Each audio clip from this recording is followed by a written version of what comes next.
Semoga yang subscribe diberikan rezeki melimpah. Dan yang like komen, dimudahkan segala urusannya di dunia dan akhirat.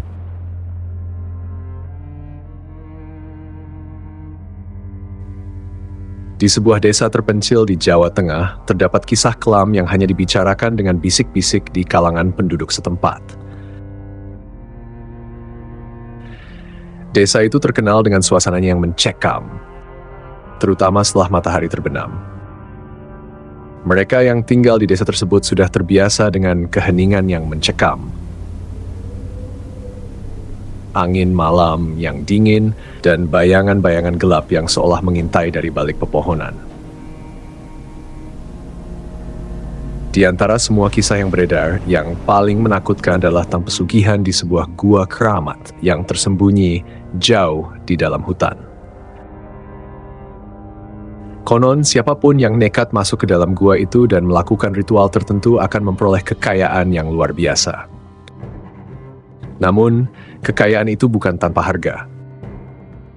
Sebagai imbalan, mereka harus memberikan tumbal, entah itu jiwa seseorang atau bahkan anggota keluarga sendiri.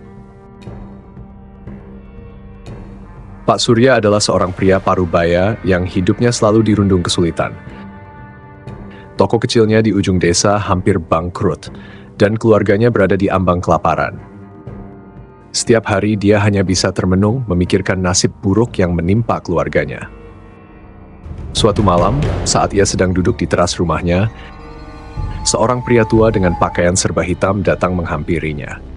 Pria itu berbicara dengan suara yang dalam dan serak.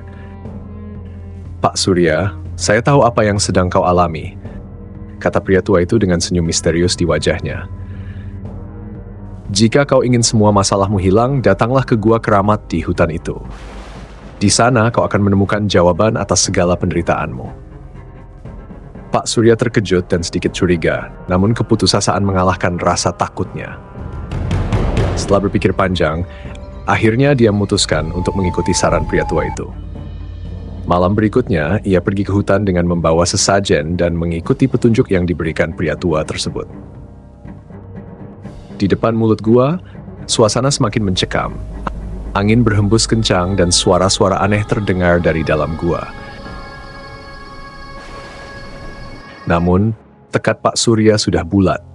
Dengan hati-hati, ia masuk ke dalam gua yang gelap dan lembab itu. Setelah berjalan beberapa meter, ia melihat sebuah altar batu dengan ukiran-ukiran kuno yang tidak dikenalnya. Di altar itu terdapat sebuah mangkuk besar yang dipenuhi darah segar. Tiba-tiba dari kegelapan muncul sesosok makhluk besar dengan wajah yang menyeramkan dan mata yang bersinar merah. Makhluk itu berbicara dalam bahasa yang aneh, namun Pak Surya entah bagaimana bisa mengerti. "Apa yang kau inginkan, manusia?" tanya makhluk itu dengan suara yang menggema di seluruh gua. "Saya ingin kekayaan. Saya ingin semua masalah saya selesai," jawab Pak Surya dengan suara gemetar. Makhluk itu tertawa pelan. "Kekayaan memang bisa menjadi milikmu.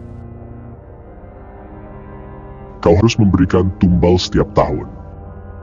Jika tidak, maka aku akan mengambil nyawamu dan seluruh keluargamu." Dengan rasa takut namun juga serakah, Pak Surya menyetujui perjanjian itu. Setelah menyelesaikan ritual, ia pulang dengan perasaan lega, namun juga dihantui oleh konsekuensi dari perjanjiannya. Tak lama setelah perjanjian itu, hidup Pak Surya berubah drastis. Toko kecilnya tiba-tiba ramai pembeli dan kekayaannya bertambah setiap hari. Ia mampu membeli tanah yang luas, membangun rumah besar, dan hidup dalam kemewahan. Namun, kebahagiaan itu tidak berlangsung lama. Setiap tahun, Pak Surya harus memenuhi syarat perjanjian dengan memberikan tumbal. Awalnya, ia mengorbankan hewan-hewan peliharaan.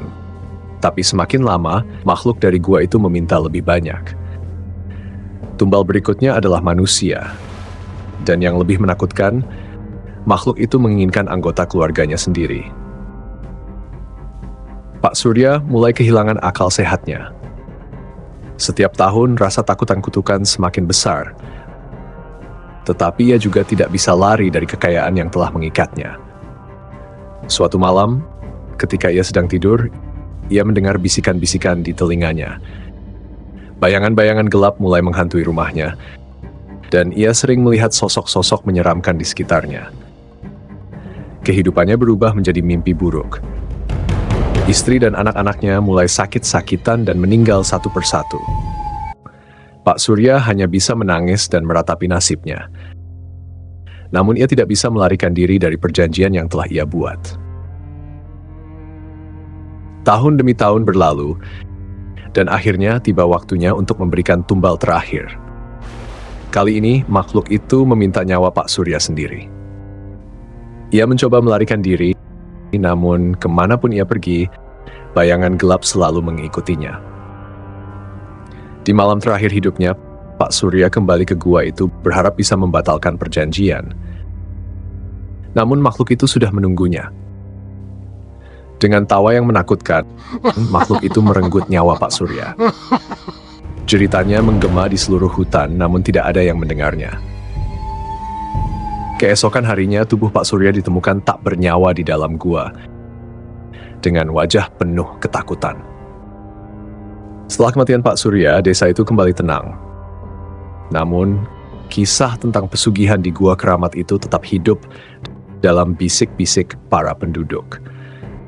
Mereka yang mendengar kisah ini tahu bahwa kekayaan yang diperoleh melalui pesugihan bukanlah berkah, melainkan kutukan yang akan membawa kehancuran bagi siapapun yang berani mencobanya. Cerita ini mengingatkan kita bahwa segala sesuatu yang diperoleh dengan cara yang tidak benar, terutama melalui jalan yang kelam, akan membawa bencana yang lebih besar di kemudian hari.